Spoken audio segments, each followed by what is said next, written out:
Hi friends, இன்றைக்கி நம்ம பார்க்க போகிறது ஒரு ரொம்ப ருசியான ஒரு நெய் பருப்பு பொடி எப்படி செய்கிறதுன்னு. இது ஆக்சுவலாக ரொம்ப சுடுற சாப்பாட்டில் நெய் விட்டு ஒரு ஸ்பூன் பருப்பு பொடி விட்டு சாப்பிடும்போது ரொம்ப டேஸ்ட்டாக இருக்கும், ரொம்ப ஹெல்த்தியும் கூட. வாங்க எப்படி செய்கிறதுன்னு பார்க்கலாம்.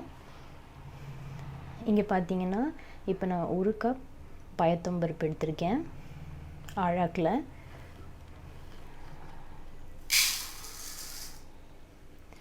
இப்போ இதே கப்பில் நான் 1/2 கப் கடலைப்பருப்பு எடுக்க போகிறேன்.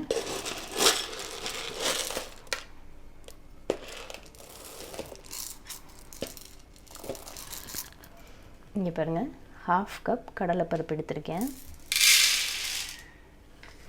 இப்போ இந்த அழாக்கில் 1/2 கப் துவரம்பருப்பு எடுத்துக்கலாம். 1/2 கப் துவரம்பருப்பு எடுத்தாச்சு. ஓகே, நம்மளோட பருப்பு பொடி செய்கிறதுக்கு நம்ம இப்போ போகலாம். ஓகே ஃப்ரெண்ட்ஸ், இப்போ நம்ம மெயினான இன்க்ரீடியன்ட்ஸ் என்னென்னு பார்த்துட்டோம். வாங்க இப்போ ஒரு இன்க்ரீடியண்ட்டாக நம்ம ஃப்ரை பண்ணலாம் பேனில். முதல்ல நான் பயத்தம்பருப்பு எடுத்திருக்கேன். நல்லா இதோட கலர் மாறுற அளவுக்கு நம்ம இதை ஃப்ரை பண்ண போகிறோம். இங்கே பாருங்கள், இப்போ பார்த்தீங்கன்னா உங்களுக்கு கலர் மாறிட்டே வர்றது தெரியும். இந்த மாதிரி நல்லா ஒரு 3 நிமிஷம் குறைஞ்சது நம்ம ட்ரை ரோஸ்ட் பண்ண வேண்டியது இருக்கும். இல்லைன்னா பருப்பு ரொம்ப பச்சையாக இருக்கிறதுனால நமக்கு வயிறு வலி வரலாம். அதனால் நல்லா கலர் மாறுற அளவுக்கு ட்ரை ரோஸ்ட் பண்ணிக்கோங்க எல்லா பருப்பையும். உங்களுக்கு ஷார்ட்டாக காமிச்சிருக்கேன், ஆனால் நீங்கள் இது அப்படியும் ஒரு 3 நிமிஷமாவது எடுக்கும். குறைஞ்சது 3லேருந்து 4 நிமிஷம் எடுக்கும்.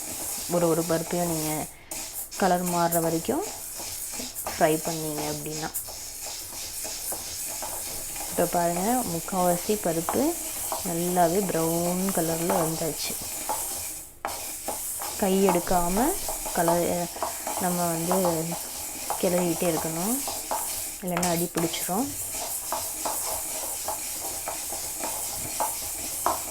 குழந்தைங்க இந்த பருப்பு சாப்பிட்டாங்க, ஜஸ்ட்டு 2 ஸ்பூன் போட்டு சாப்பிட்டாங்க அப்படின்னாலே அவங்களுக்கு அன்றைக்கி தேவையான ஓரளவு ப்ரோட்டீன் கிடச்சிரும். இப்போ நான் சாம்பார் எடுத்துக்க மாட்டேன், இன்றைக்கி ரசம் சாப்பிட மாட்டேன் அப்படின்னு அடம்பிடிக்கிற குழந்தைங்க கூட ஜஸ்ட் 1 ஸ்பூன் நெய் இல்லை 1 ஸ்பூன் நல்லெண்ணெய் விட்டு நீங்கள் இந்த பருப்பு பொடி போட்டு கொடுத்தீங்கன்னா அவங்களுக்கு ரொம்ப ஹெல்த்தியாக இருக்கும்.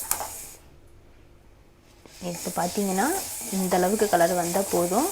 இப்போ இந்த பருப்பை மாற்றிட்டு நம்ம அடுத்த பருப்பை ஃப்ரை பண்ண ஆரம்பிக்கலாம். இப்போ அடுத்தது நம்ம கடலைப்பருப்பு அதே மாதிரி நிறம் மாறுற வரைக்கும் நம்ம கடலைப்பருப்பையும் வறுத்து எடுத்துக்க போகிறோம்.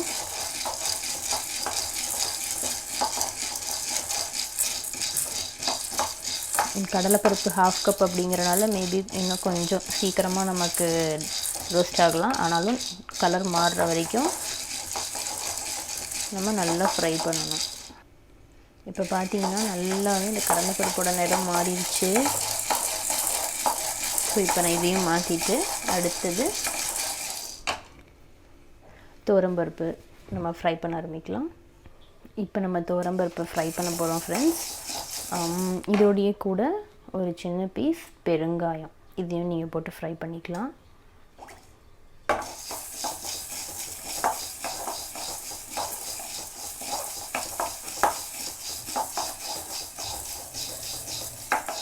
நல்லா கலர் சேஞ்ச் ஆகுற வரைக்கும் துவரம்பருப்பையும் நம்ம ஃப்ரை பண்ணிக்கலாம்.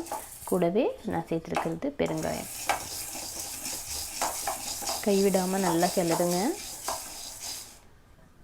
இப்போ பார்த்தீங்களா ஃப்ரெண்ட்ஸ், இந்த பிளேட்டில் நான் 3 பருப்பையும் தனித்தனியாக எடுத்து ஃப்ரை பண்ணி வச்சுருக்கேன். துவரம்பருப்பு, கடலைப்பருப்பு, பயத்தம்பருப்பு. இப்போ அடுத்ததாக காரத்துக்கு நம்ம என்ன பண்ண போகிறோம், காஞ்ச மிளகாய் டேஸ்ட்டுக்கு தான். ஆக்சுவலாக மிளகு உடம்புக்கு ரொம்ப நல்லது. அதனால் நீங்கள் முடிஞ்ச அளவுக்கு மிளகு சேர்த்துக்க பாருங்கள். நான் அதனால் கொஞ்சம் எடுத்துருக்கேன் காரத்துக்காக. உங்களோட மிளகாயோட காரத்துக்கு தகுந்த மாதிரி இங்கே அதுக்கப்புறம் தேவைக்கேற்ற உப்பு. இப்போ இது 3த்தையுமே நம்ம தனித்தனியாக ஃப்ரை பண்ணி எடுத்துக்க போகிறோம். இப்போ பார்த்தீங்கன்னா நான் மிளகாயையும் ஒன்றா போட்டு ஃப்ரை பண்ணுறேன்.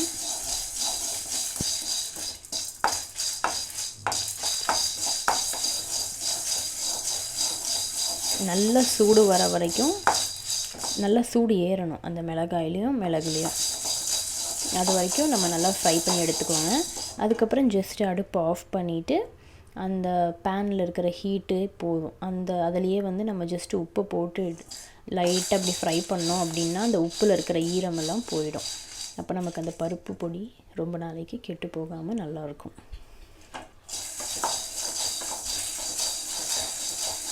நான் ஷார்ட்டாக காட்டுறேன். இது அட்லீஸ்ட் ஒரு 1 to 2 minutes அட்லீஸ்ட் நீங்கள் இதை நல்லா ஃப்ரை பண்ணி மீடியம் ஃப்ளேமில் வச்சு ஃப்ரை பண்ணி எடுத்துக்கோங்க.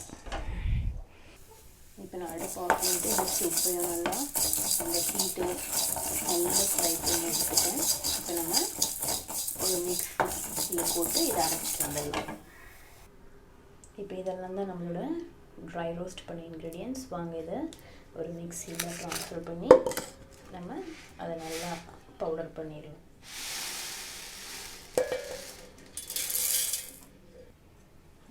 இப்போ பாருங்கள் ஃப்ரெண்ட்ஸ், நம்மளோட சூப்பரான டேஸ்டான பருப்பு பொடி ரெடி ஆயாச்சு. நீங்கள் இதில் டேஸ்ட் பார்த்துட்டு உங்களுக்கு காரத்துக்கு ஏற்ற மாதிரி மிளகோ இல்லது உப்போ நீங்கள் சேர்த்துக்கலாம். இது நல்லா மறுபடியும் ஒரு பிளேட்டில் போட்டு ஆற வச்சுட்டு அதுக்கப்புறம் டப்பாவில் ஸ்டோர் பண்ணிங்க அப்படின்னா ரொம்ப நாளைக்கு கெடாமல் நல்லாயிருக்கும். இப்போ பாருங்கள், கிட்டத்தட்ட நம்ம 2 அழகு பருப்பு அரைச்சிருப்போம். அதுக்கு எனக்கு இவ்வளோ பொடி கிடச்சிருக்கு. இது நல்லா கொஞ்சம் நேரம் ஆற விட்டுறேன். ஸோ எப்படி சாப்பிட மாட்டேன் அப்படின்னு அடம் பிடிக்கிற குழந்தைங்களும் நெய் 1 ஸ்பூன் விட்டு இதை போட்டு கொடுத்தீங்கன்னா கண்டிப்பாக சாப்பிட்ருவாங்க. அது நமக்கு குழந்தைங்களுக்கு நல்ல ஹெல்த்தியான ஒரு டிஷ்ஷாகவும் அமையும்.